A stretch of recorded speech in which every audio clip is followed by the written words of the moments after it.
Hello!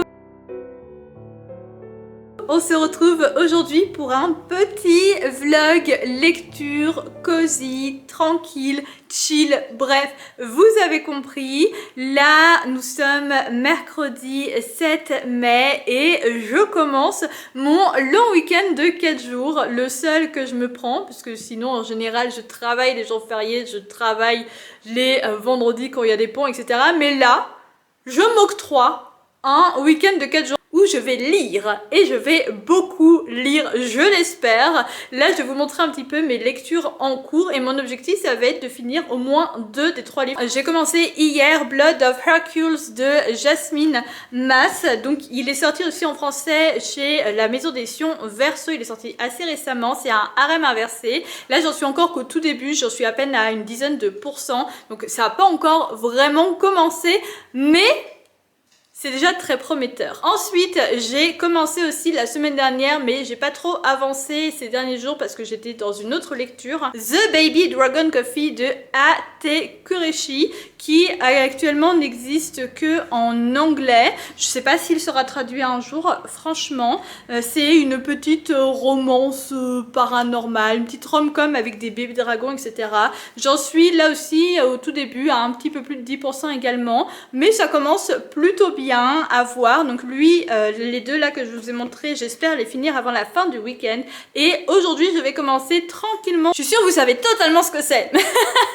Non, c'est The Poppy War, donc la guerre du pavot, qui sort le 15 mai en français par R.F. Kuang, mais il est déjà sorti en version e-book. Donc je commence aujourd'hui parce qu'une copine l'avait précommandé en version e-book et du coup on va le faire en lecture commune. Et après on sera rejointe à partir du 15 par d'autres copines qui, elles, l'ont précommandé en format papier, donc relié ou broché.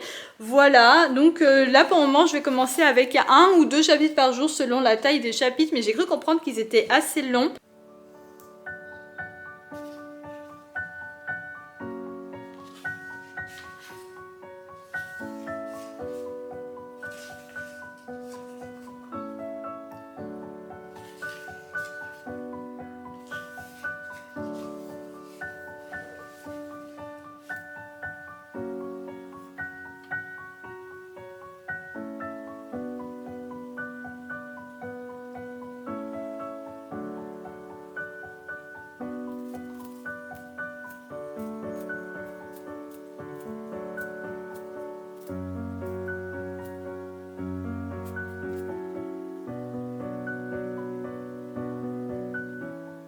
J'avais enlevé mon pull parce que j'avais chaud.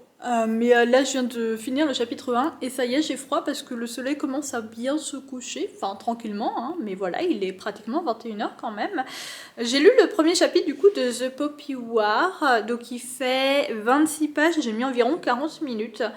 Du coup, sachant que je lis en anglais, je me dis que c'est plutôt correct parce que c'est à dire que j'ai mis moins de 2 minutes par page et franchement, je suis hyper contente parce que généralement, en anglais, je suis plus en moyenne je mets 2 fois plus de temps en anglais qu'en français. Donc comme en français je mets environ 1 minute par page, en anglais c'est-à-dire que je mets environ 2 minutes par page. Donc franchement je suis hyper contente. Déjà le premier chapitre, j'ai vraiment beaucoup aimé. On est... Alors je savais comment il se terminerait ce chapitre, puisqu'en soi... Alors je sais pas... je me souviens plus parce que j'avais lu le résumé en français, mais je me souviens plus exactement ce qu'il dit dans le résumé. Mais en tout cas, en anglais, je crois, ce qui se passe dans le chapitre 1, en gros, c'est ce qui est dans le résumé. En gros, hein. Donc je savais à peu près comment ça se terminerait ce premier chapitre, pas de grosse surprise, mais de voir comment on en arrive là et tout, ça m'a fait beaucoup plaisir et j'ai quand même été pas émue, mais presque de la finalité de ce chapitre. Voilà, j'ai quand même ressenti des bonnes émotions parce qu'on a vu tout ce qui fait, tout ce qui a été fait pour en arriver là. C'était hyper plaisant, hyper agréable. La protagoniste, donc Runin, je crois son nom en entier, mais généralement ça a plus cette Rin, je pense, enfin son surnom en tout cas c'est ça, et je pense qu'elle va être appelée comme ça tout du long. Runin Fang. C'est un personnage que déjà j'aime beaucoup. Ça a l'air d'être une femme qui sait ce qu'elle veut. Elle a entre 14 et 16 ans dans le premier chapitre. Donc après je pense qu'elle va avoir 16 ans pour le reste tome 1 et peut-être pour le reste de la trilogie, je sais pas trop sur combien de temps ça se passe, à mon avis quand même un peu plus que juste un an. Mais là du coup elle a entre 14 et 16 ans et on voit que c'est une jeune femme qui sait ce qu'elle veut, et qui est prête à se battre pour ce qu'elle veut et surtout qui est prête à se battre contre les dictats de la société. On reconnaît bien là le travail un petit peu acerbe de R.F. Kuang que pour le moment je n'ai vu, j'ai seulement lu Babel de cette autrice en français, en plus j'avais lu la traduction, donc là je suis contente de la découvrir dans sa plume d'origine, dans sa plume à elle. On reconnaît bien vous voyez les dénonciations, les critiques un petit peu de cette autrice, là notamment ça va être très féminisme, peut-être aussi, je sais pas, à voir, mais peut-être qu'il y aura aussi des choses en rapport avec la colonialisation, je sais pas, on va voir, mais en tout cas on voit beaucoup déjà de féminisme dedans et on serre un petit peu les dents, j'ai eu envie de vomir, entre guillemets, hein, métaphoriquement parlant, hein, c'est pas réellement envie de vomir, mais vous voyez, j'ai eu ce truc là 2 ou 3 fois dans le chapitre, c'est quand même assez violent.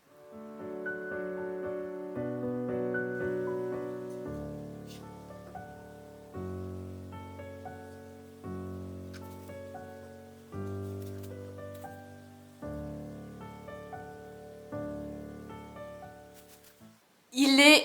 Bonjour pantoufle. Il est... Je sais même pas quelle heure il est en vrai, je vous le dis, mais... ouais. Il est presque 15 h. Nous sommes jeudi 8 mai et du coup hier soir... Hier soir, j'ai lu un chapitre de The Poppy War et là du coup hier soir et ce midi, j'ai un petit peu continué Blood of Hercule. J'ai dépassé le tiers de ce petit harem inversé et j'aime beaucoup pour le moment. En fait, j'aime beaucoup la protagoniste, Alexis, qui est très drôle. Genre vraiment, on est dans sa tête dans quasiment tous les chapitres. Pour le moment, là où j'en suis, il n'y a qu'un seul chapitre d'un autre point de vue. Donc c'est vraiment pratiquement que son point de vue. Et elle est ultra drôle. Elle n'est pas du tout ce à quoi je m'attendais. Vraiment pas du tout. Et elle est hilarante. Elle est très sarcastique dans sa tête. C'est ultra drôle. Genre vraiment... J'aime beaucoup. Moi, j'ai hâte par contre d'entendre, de lire une phrase en particulier que j'ai vu beaucoup de gens citer par rapport à ce livre. J'ai toujours pas vu cette phrase. Donc j'attends, c'est merci le cul de pantoufle. J'attends de lire cette phrase avec grande impatience, mais ouais, je suis trop contente. Là pour le moment, du coup, j'ai rencontré au moins une fois chacun des protagonistes qui, pareil, sont pas du tout ceux à quoi je m'attendais, mais j'ai hâte de voir comment tout ça va évoluer. Il y a beaucoup de foreshadowing, j'adore.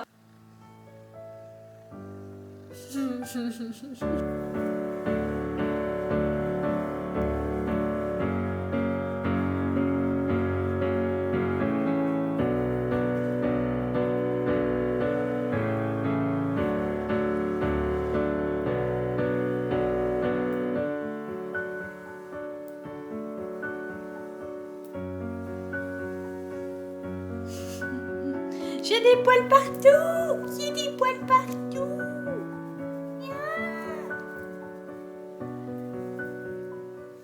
Il est un petit peu plus de 18 h et ça y est, j'ai atteint la moitié de Blood of Hercule.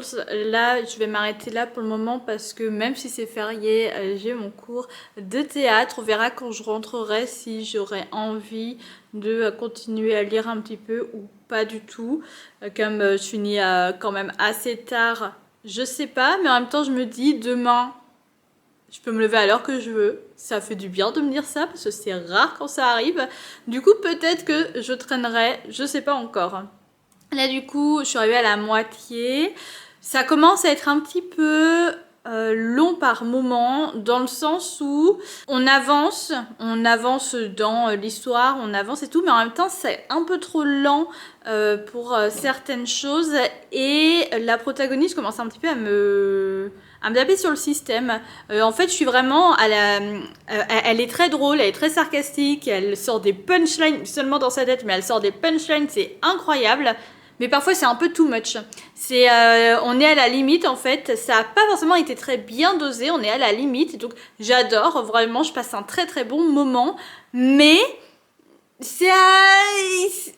on est on a dépassé la ligne du ça commence un petit peu à me saouler, donc j'espère que là dans la suite on va être un petit peu moins dans ces moments où elle va sortir des trucs un peu immatures, où il y a beaucoup de choses qui sont entre parenthèses en mode oui j'ai entendu quelqu'un pleurer, entre parenthèses c'était moi, enfin ce genre de choses. J'espère qu'on va un petit peu sortir de ce truc là et un peu plus avancer et un peu plus voir l'héroïne évoluer, parce que là c'est vrai que alors je sais qu'elle a que 19 ans, donc en soi 19 ans c'est quand même très très jeune, surtout compte tenu de sa vie qui a vraiment pas été facile avant ça, et du coup on peut comprendre pourquoi sur certains aspects elle est pas forcément très mature, et puis en plus clairement là ce qui se passe dans le livre, tu peux pas être sain d'esprit en fait avec ce qui se passe, c'est horrible, tu peux pas. Mais c'est un peu trop. C'est un peu trop, et du coup, il y a 2-3 fois où je me suis dit bon, allez, hein, on avance s'il vous plaît, parce que là ça me saoule. Et j'ai hâte de voir comment tout ça va évoluer. J'ai hâte de savoir, enfin de comprendre un petit peu comment on en arrive au harem inversé. J'ai des petites théories sur certaines choses, donc on va voir si ces théories s'avèrent exactes. Je suis très curieuse.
Nous sommes vendredi soir, il est environ 21 h et ça y est, j'ai terminé Blood of Hercule il y a 5 minutes à peu près. J'ai un avis assez mitigé sur cette lecture. Je pense que mes attentes étaient trop élevées du fait de sa hype, du fait qu'il y a des éditions magnifiques qui sont sorties et du fait qu'il ait été traduit. Toutes ces choses-là et le fait que je le lise sur papier, que je l'ai payé, toutes ces choses-là font que j'avais des attentes qui sont assez élevées par rapport à peut-être 90% des RM inversés que je lis, parce que la majorité des RM inversés que je les lis sur Kindle, soit avec l'abonnement Kindle, soit je les ai achetés à 0 € pendant des stuff sur Kindle ou des promos autres, etc. Donc mes attentes sont moins élevées et parfois je tombe sur des pépites qui sont incroyables que j'ai quand même envie d'acheter en papier. Donc ça m'arrive parfois de les acheter, parfois pas encore, j'attends, voilà, mais la majorité du temps, j'ai pas forcément des grandes attentes et du coup, parfois j'apprécie, je note 5 et je note 3 étoiles, c'est sympa, je continue, je lis toute la saga, c'est sympa mais sans plus.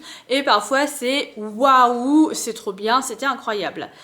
Et ben ce livre-là, je pense que si je l'avais lu sur la Kindle, j'aurais beaucoup plus apprécié que là, le fait de le lire en papier. On est sur une histoire qui est relativement originale, on est sur un harem inversé qui visiblement est original aussi. Là avec le premier tome c'est dur de se placer, j'ai quand même hâte de savoir comment tout ça va évoluer.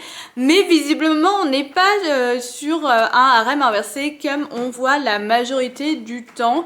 Donc pour ça c'est des bons points. L'histoire originale, bon point aussi. À la fin, même si j'avais vu la majorité des choses arriver, genre vraiment, dès le début, j'étais genre ok c'est ça, ok c'est ça. J'ai quand même réussi à être surprise sur 2 ou 3 petites choses, c'était sympa. J'ai rigolé un petit peu en lisant le livre, j'ai ressenti des petites émotions et tout. Voilà, j'ai pas non plus pleuré, mais en même temps, ce livre n'amenait pas forcément à pleurer non plus, parce que c'est quand même assez sarcastique, assez rigolo, même si le fond est très sombre. Quand on regarde dans les détails, les pensées de la protagoniste sont hyper sombres, mais tout ça est tourné légèrement en dérision, ce qui fait que le livre en devient rigolo. Tout ça là, c'est réussi. Par contre, comme je l'ai déjà dit 1 ou 2 fois, la plume est à la limite du trop pendant un moment, vraiment entre les 40 et les 60% du livre, donc pendant environ une centaine de pages, c'était trop. C'était trop lourd, on avait dépassé la ligne du c'est rigolo et là on était dans le ok là c'est bon, c'est trop, du coup limite j'en pouvais plus, j'avais l'impression que l'histoire n'avançait pas, c'était chiant, voilà, si on va dire les termes, c'était chiant et du coup je m'ennuyais presque parce que l'histoire n'avançait pas, qu'on était tout le temps dans cette manière d'écrire qui au bout d'un moment, c'est chiant, on veut avancer, on veut voir une évolution dans tout ça et ça n'évoluait pas. Au bout d'un moment, se passer les 55-60% du livre, on a enfin une évolution, on a enfin un livre qui bouge, une histoire qui bouge, des personnages qui bougent, même si c'est pas encore ça, mais bon après c'est une saga, donc on va voir les choses avancer. J'ai quand même beaucoup aimé la fin du livre, j'ai quand même beaucoup aimé l'évolution à la fin de tout ça, mais vraiment pendant un moment, non, pendant un moment c'était trop. Qu'est-ce que j'ai noté d'autre qui me plaisait pas? Les protagonistes masculins, ben oui. Les protagonistes masculins. En fait, dans ce livre, par la manière dont c'est écrit, on s'attache énormément à la protagoniste. À part du moment où on arrive quand même à apprécier un minimum la plume, et même si j'ai eu un moment où je trouvais que c'était trop lourd, j'ai quand même apprécié la manière dont c'était écrit parce que c'était logique par rapport, comme j'ai déjà dit plein de fois, par rapport à la protagoniste, par rapport à son passé, par rapport à ce qu'elle vit dans cette histoire, par rapport à tout plein de choses. C'est logique, c'est lourd, certes, mais c'est logique, donc c'est ok. On s'attache du coup à elle. Par contre, les protagonistes masculins, on avait quelques points de vue de leur part, mais en fait la majorité des points de vue de leur part, à part 1 ou 2, c'était on revenait en arrière, on revoyait une scène qu'on avait déjà vue du point de vue de la protagoniste, de l'héroïne, mais de leur point de vue à eux. Alors on nous passait tous les dialogues quand il y en avait, et on allait un tout petit peu, soit un peu après, soit un peu avant, pour rajouter quand même quelque chose en plus, et ça nous permettait de rajouter des émotions en plus de ce que le protagoniste ressentait, ce que le love interest ressentait. Mais à part ça, En fait, je voyais pas trop l'intérêt finalement de ces chapitres, et surtout, c'est pas ça qui a aidé à nous attacher à eux. Vraiment, je finis ce livre, je comprends pas en fait.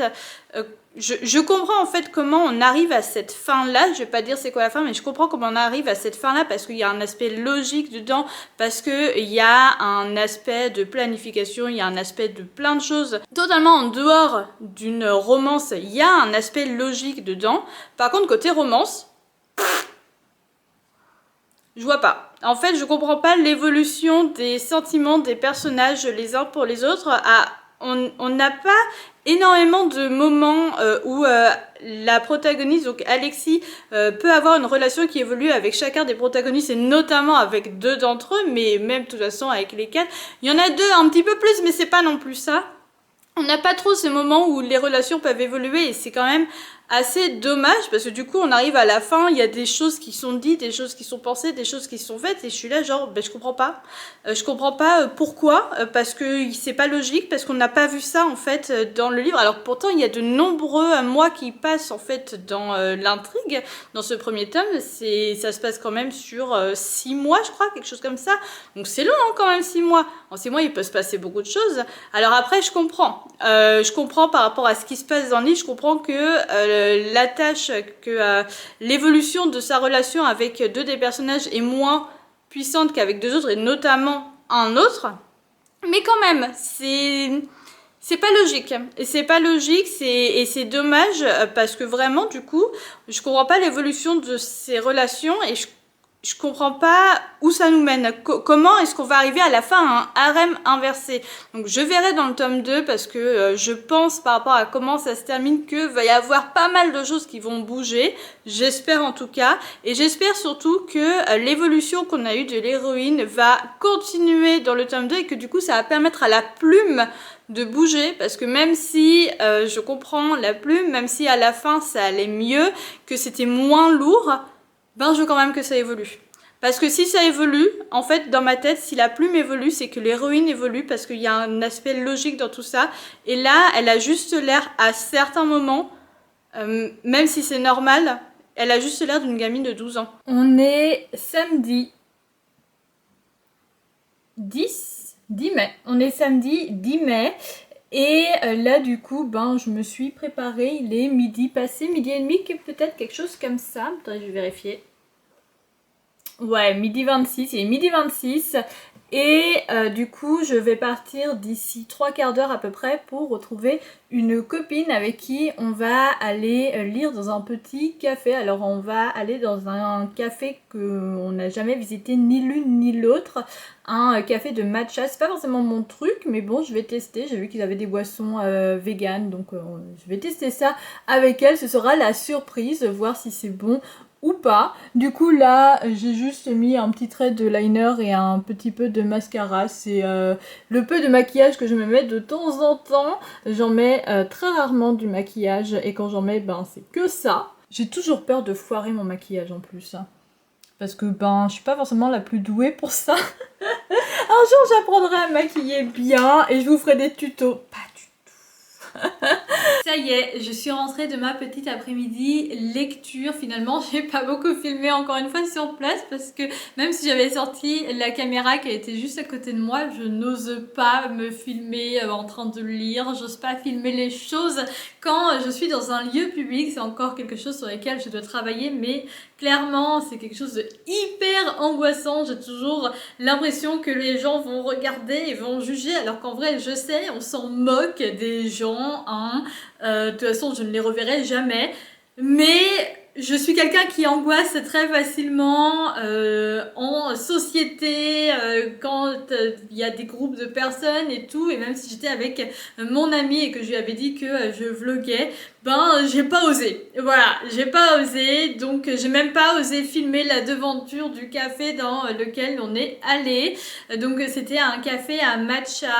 J'ai pris une boisson, donc c'était avec de l'eau pétillante, du matcha et en bas il y avait une sorte de confiture de... c'était confiture de quoi? Confiture de fruits de la passion. Et il y avait un petit peu aussi de pamplemousse, je crois que c'était du jus de pamplemousse, je me souviens plus. C'était bon. Au début, les premières gorgées, j'ai eu un petit peu du mal parce que l'amertume du matcha, c'est pas forcément quelque chose qui me plaît. Mais finalement, après, c'est passé. J'ai bien aimé, mais j'ai pas fini ma boisson malgré le prix parce qu'en fait, il n'y avait pas de toilette sur place. Il n'y avait pas de toilette et j'avais grave envie de pisser. Voilà, on se dit les choses, hein, on dit les choses. Il n'y avait pas de toilette, j'avais grave envie de pisser et du coup j'ai dit non mais attendez, je vais pas pouvoir continuer ma boisson. Derrière j'ai encore 40 minutes de transport. Du coup là-bas j'ai continué Baby Dragon Café. Pantoufle, t'es casse-couille, hein. Tu sais ça? T'es casse-couille. J'ai continué Baby Dragon Café de Ate Kureshi. J'en suis arrivée à peu près à la moitié, genre à 4 pages près, je suis à la moitié, donc voilà, on peut dire que je suis à la moitié. J'aime bien, dans le sens où c'est vraiment une lecture hyper facile, hyper légère, hyper tranquille, hyper pipou, enfin tout ce que vous voulez. C'est vraiment une lecture pas prise de tête. Mais même si c'est une lecture pas prise de tête, même si c'est quand même assez léger, assez mignon, je trouve qu'il y a un truc qui me gêne un petit peu dans ce livre. J'arrive pas à savoir si c'est la rapidité avec laquelle les sentiments apparaissent, parce que c'est quand même très rapide. C'est une rom-com avec des dragons et d'autres choses, mais voilà. Donc je sais pas si c'est ça. Je sais pas si c'est la plume, parce que il y a un petit truc quand même au niveau de la plume, j'arrive pas.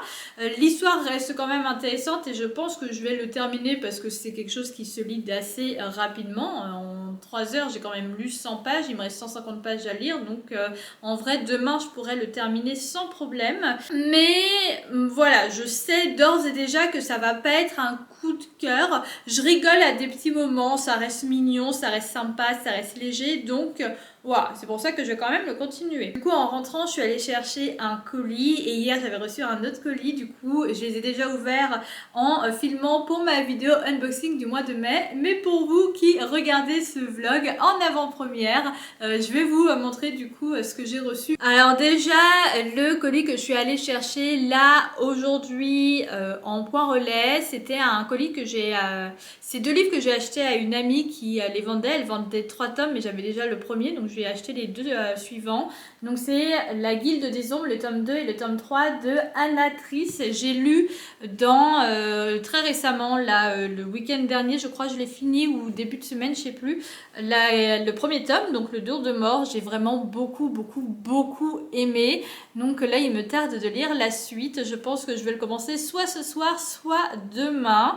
À voir. Chez Fairyloot, j'avais précommandé Powerless. Donc ce sont les tomes 1.5 et 2. Je vais vous montrer en détail un petit peu quand même. Donc là, c'est le tome 1 Powerless de Lauren Roberts. Il est sorti en français chez la maison d'édition Olympe et la version brochée est sortie assez récemment. Voici la couverture d'origine. Donc en français, elle est toute verte. En normal, elle est noire. Donc le fond est noir, les fleurs sont violettes foncées un petit peu et je crois qu'il y a un petit peu de vert au niveau de l'épée, il y a du lierre ou quelque chose comme ça en vert. Et du coup là on a un petit Kai, une petite Paidine qui sont là sur la page de garde et sur la 4e de couverture c'est marqué Vicious Little Thing, isn't she? Ensuite du coup le tome 1.5 c'est Powerful que je n'avais pas encore acheté dans sa version Waterstone puisque de toute façon je savais que je le recevrai comme ça. J'hésite encore à l'acheter. Je pense que je vais d'abord le lire comme ça avant de voir. Dans la version classique, donc c'est bien blanc comme ça en fond. Et après, il y a du vert et du violet aussi, si je me souviens bien, violet un petit peu plus foncé également. Je crois que la version en français chez Olympe qui est sortie récemment que en relié pour le moment respecte les couleurs de la version classique, de la version originale. Du coup là, le tome 1.5 se passe à peu près en même temps que le tome 1.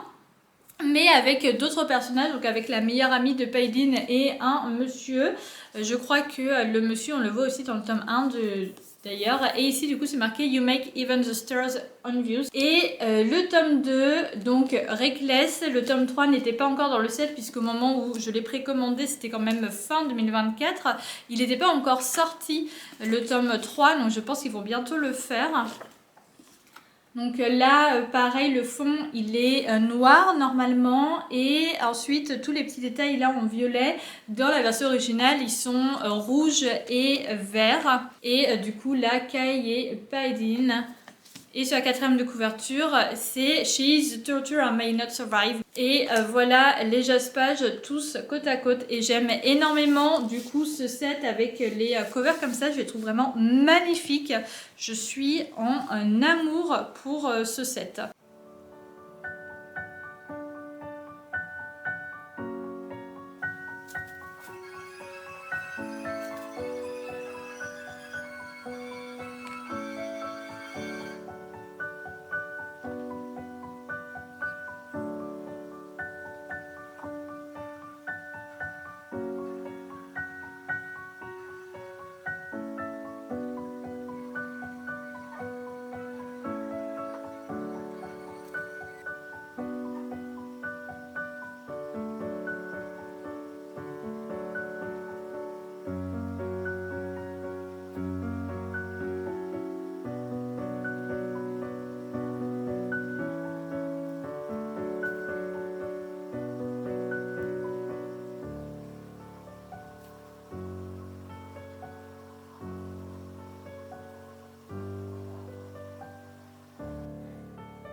Il est 19h, on est dimanche soir. J'ai terminé Baby Dragon Café il y a 1 heure environ. Et clairement, j'ai été déçue de ce livre. J'avais pas forcément des grandes attentes dessus, donc ça va.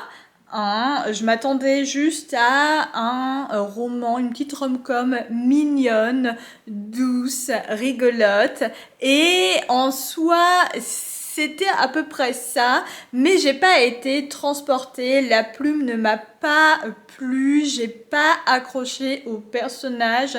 J'avais parfois l'impression que c'était des adolescents dans leur manière d'être, leur manière de parler, la manière que c'était écrit aussi en général, alors que si je me souviens bien, la protagoniste avait quand même 25 ans, mais je suis pas sûre. En tout cas, elle a plus de 20 ans, ça c'est sûr. Le protagoniste, c'est censé être quelqu'un qui fait de l'angoisse sociale, donc en soi, ça c'est plutôt bien respecté. Il est jamais à l'aise en société. C'est quelqu'un qui a tendance à tout réfléchir dans sa tête et tout, et à avoir du mal à exprimer, etc. À avoir besoin de beaucoup se préparer mentalement avant de parler, etc. etc. Bref, des choses qui sont plutôt logique et cohérente, mais j'ai pas ressenti non plus d'accroche pour lui malgré ça, parce que j'ai trouvé que c'était quand même pas assez mis en avant dans le truc. Je sais pas, il y a un truc qui m'a manqué, qui a fait un petit peu défaut là-dedans. Et surtout, le gros point noir, et je pense que c'est ça aussi qui m'a empêché de vraiment me accrocher au personnage, accrocher à l'histoire, c'est la romance. Je l'ai trouvé fade, je l'ai trouvé sans saveur, pas étincelante, pas... Voilà, j'ai pas du tout accroché, c'était trop rapide. Là, dans le sens, la romance à s'installer entre les deux personnages n'était pas rapide, hein, ça s'est fait de manière assez... ça s'est fait assez tardivement dans le livre, mais... Avant ça, dans leur tête, quand ils pensaient à l'autre personne et tout, en mode ouais, je me suis trop attachée à lui ou elle, oui, machin, oui, bidule, c'était limite au premier coup d'œil. Et je veux bien que le coup de foudre existe, mais pour moi, le coup de foudre, c'est pas genre tu tombes amoureux de la personne. C'est dès le début, t'es grave attiré par la personne, t'as envie d'apprendre à connaître cette personne, t'as envie je sais pas, de sortir avec, pourquoi pas, mais tu ne dois pas forcément finir ta vie avec cette personne juste parce que tu lui as parlé une fois. C'est chelou. Donc ça m'a un petit peu... ça m'a pas plu. Ça m'a pas plu, surtout que du coup quand le livre se finit, là aussi j'ai trouvé que c'était mal fait en termes de, de temps, de tout ça, parce que vers la fin du livre j'apprends qu'il s'est passé 3 mois depuis leur rencontre. Et d'un côté, j'avais l'impression que ça faisait beaucoup plus longtemps parce qu'il s'est passé beaucoup de choses, et de l'autre, j'avais l'impression que c'était il y a moins longtemps, puisque ça passe quand même assez vite dans le truc. Mais vraiment, en 3 mois, il s'est passé beaucoup de choses, des choses qui ont été montrées, des choses qui n'ont pas été montrées. Bref, j'ai pas aimé. J'ai pas aimé, j'ai pas accroché, c'était rapide à lire, c'est le seul avantage en fait de ce livre, c'est que c'était rapide à lire. Bref, du coup maintenant je vais retourner à des livres qui me plaisent, que je sais que je vais passer un très bon moment, je vais continuer The Poppy War et surtout je vais commencer le tome 2 de la Guilde des Ombres par Anna Driss, je suis trop contente. Vu l'heure, du coup, je vais vous laisser maintenant, parce que de toute façon, je pense pas que je vais vous apporter grand chose de plus dans ce vlog. Du coup, je vous remercie de l'avoir regardé jusqu'au bout. J'espère qu'il vous aura plu. En attendant, je vous remercie d'avoir regardé cette vidéo. Je vous fais des gros bisous et je vous dis bonne lecture.